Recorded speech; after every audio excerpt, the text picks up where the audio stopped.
In a world filled with movie trailers and spoilers, there is something mystical about going into a film with zero expectations. By the end of this video, you'll never want to watch a single trailer for a film ever again. I'll explain why you should watch movies the way they were meant to be seen.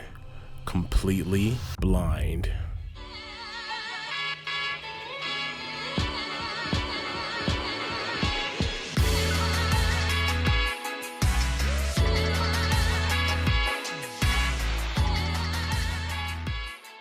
But why? Why does it matter if you watch a movie with or without any expectations? Isn't the film still the same? The movie is still the same movie, however, what's important is your experience with it. After all, what is a movie if not an experience? We should care to make sure we have the best movie-going experience. Let's say someone is giving you a gift. What would make you feel more excited? The possibility that it could be 100 different things, or locking away your expectation down to only a single thing? Forget for a moment if the gift is good or bad, but what would make you more excited about it? I personally like getting surprises. Watching something without any preconceived context allows you to be more drawn towards this new surprising thing. Will it be a comedy, a drama, action, romance, or sci-fi? The possibilities are endless. And endless possibilities are what you get before the first second of the film even starts. When you can get anything, you're a bit more engaged than normally. You start looking for signs of what type of film this is, or who the main character is, their thoughts and emotions. Everything is new to you, and you're seeking an anchor to the film. Let's say, for example, a film opens with a cold open, where the characters are killed off, which leads into the story of the main character. Had you seen the trailers, you'd known none of these people are the main character, so the consequences of if they live or not holds no bearing on you, because you know they don't matter. But if you went into the film blind, all of a sudden, these might be your main characters, and if they are escaping a creature, you truly hope they make it. You hope they get out of the situation somehow, just for the film to surprise you. They are not the main character. Your investment in the bank of the narration has already been deposited. But here is the main issue when it comes to going to the movies. You are given a half-baked, boiled-down summary of a plot and told exactly what to think of it in the form of trailers. In this information age, it feels impossible to discover something new without someone else already dissecting every bit of it. Yes, I'm part of the problem. Before any film gets made, the list of actors are posted on IMDb. No surprises when it comes to knowing who is in the movie. Surprises are spoiled for us. We know the cast, we know the crew working on it, and we know the plot before the movie even comes out. Trailers are the worst culprit of this. It is the job of movie studios to produce a trailer that will garner engagement so people want to see the movie. This means teasing the best moments, or how I see it, spoiling half the movie. Raise your hand if you've ever seen a trailer for a movie and then immediately rolled your eyes because they spoiled the whole movie in the 2-minute runtime. The nature of a trailer is to engage the viewer, so they have to put the most eye-catching moments, the best lines in the trailer, so people know it's good, right? But they leave the viewer knowing what happens throughout it. Now there's no reason to watch 2 hours of something I've received in 2 minutes.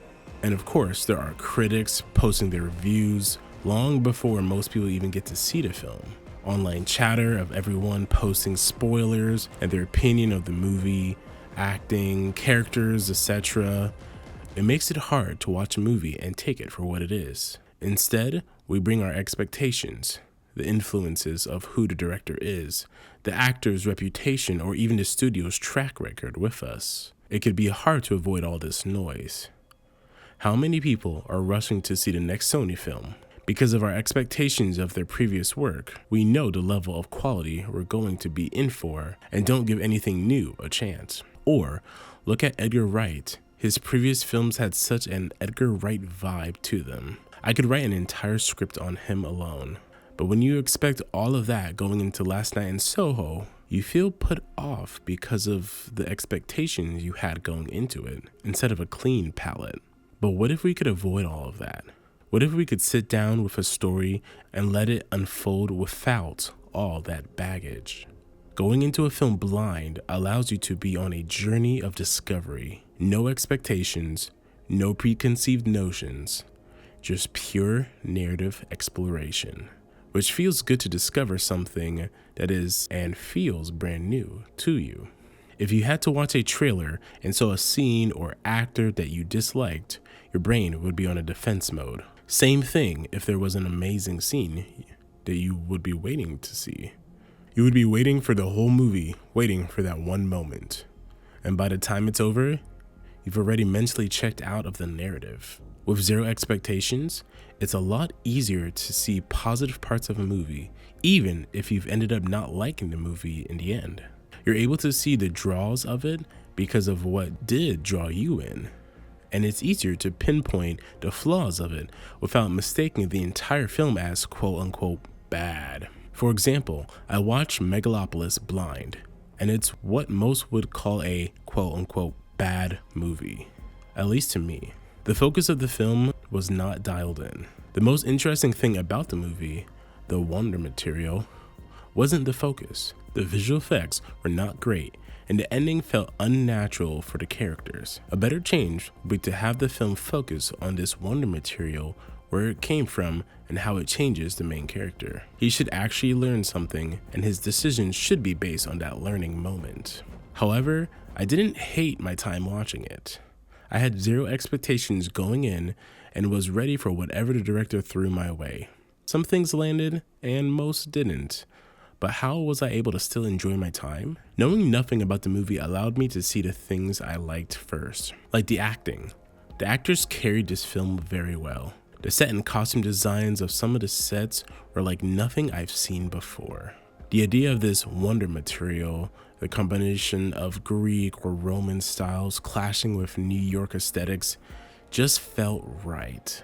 I'm able to see what I like and disliked a lot more clearly. If I come in with the mindset of, oh boy, here comes Francis Ford Coppola, who hasn't made a good film after God knows how long, I would be looking for all the things to validate my preconceived notion, versus thinking of the movie as a standalone piece of art with pros and cons. People often give the blanket statement of bad movie when it didn't meet their expectations.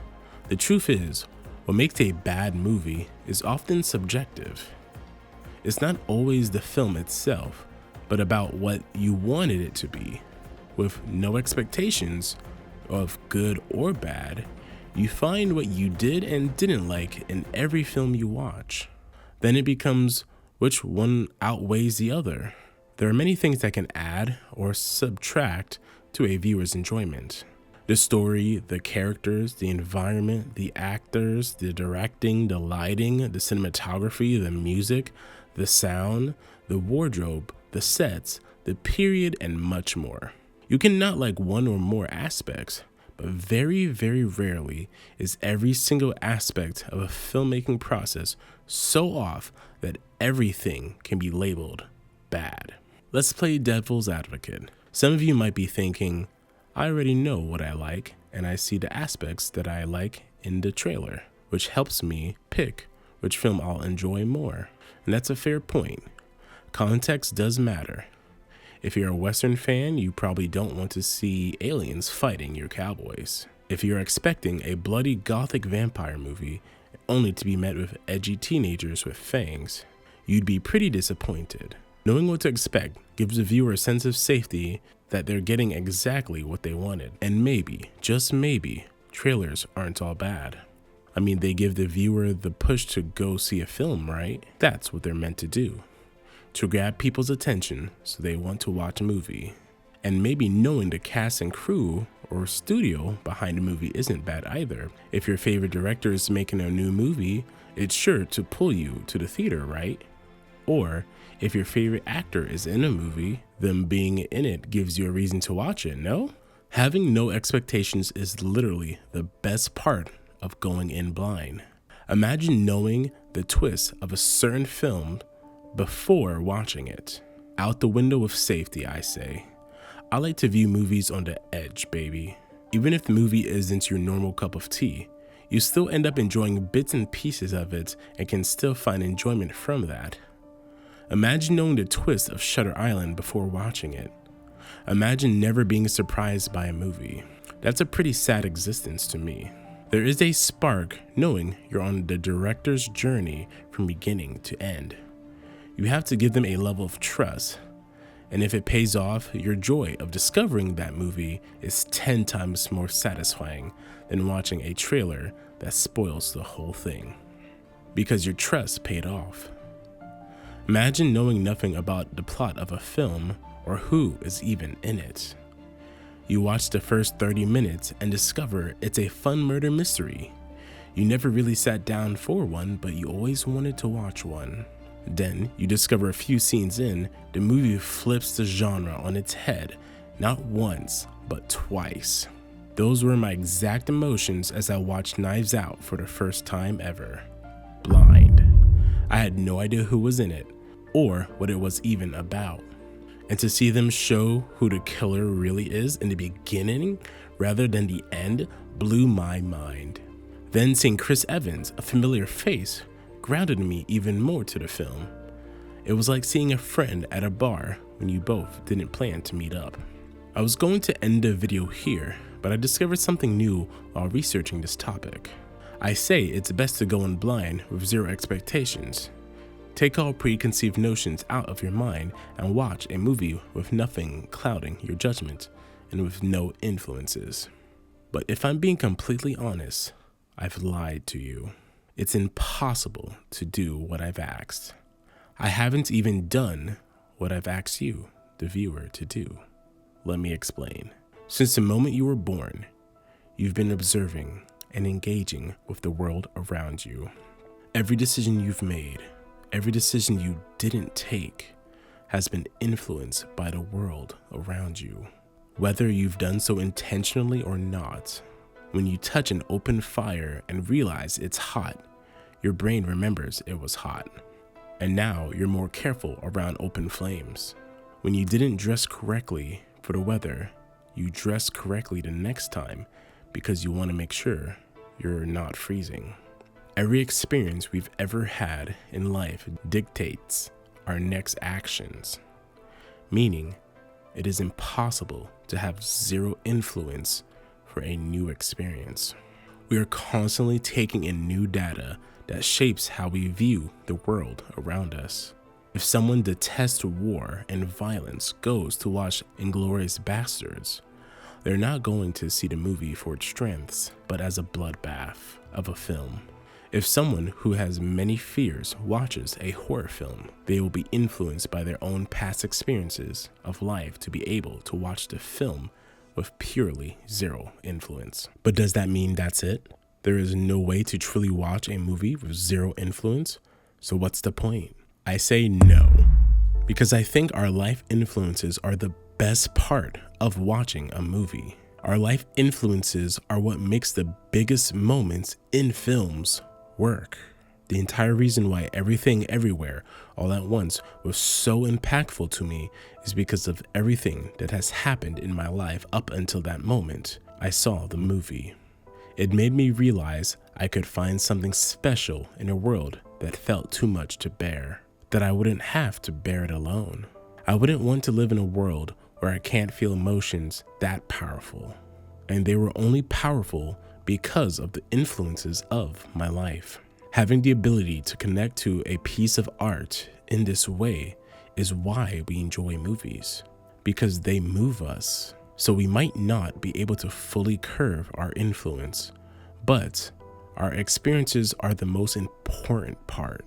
If you're watching something that doesn't give you any emotional pull, then that media has failed. Not everything you watch has to change your life, but when it does, it feels that much more special. I believe we all want movies to impact us in some way, whether that be opening our eyes to a new topic, learning something new, or taking us on a journey that we never experienced, because otherwise, what would be the point of watching it? Bringing our own internal experiences to the movies is the most important part of going to the movies because it has the opportunity to change our lives. So, why should you care about going in blind? Because the magic of movies is fading in a world full of spoilers and constant negativity. When you watch a film with no prior knowledge, you allow yourself to experience it with eyes untainted by assumptions and comparisons. Just a movie and you. Even so-called bad films can be enjoyable when you're not bound by what you thought it would be. You can judge them by the sum of its parts, not preconceived notions. Going in blind gives you the chance to rediscover the joy of going to the cinema back before the information age, when movies felt new and fresh. So next time you're looking for a film to watch, consider skipping the trailer. Avoid the spoilers and just go for it. And if you do, you might just find the one film that changes your life forever. Thank you so much for watching. If my thoughts didn't blind you to my ideas, then consider subscribing for more Film Diary. We'll see you all next time because we're moving on.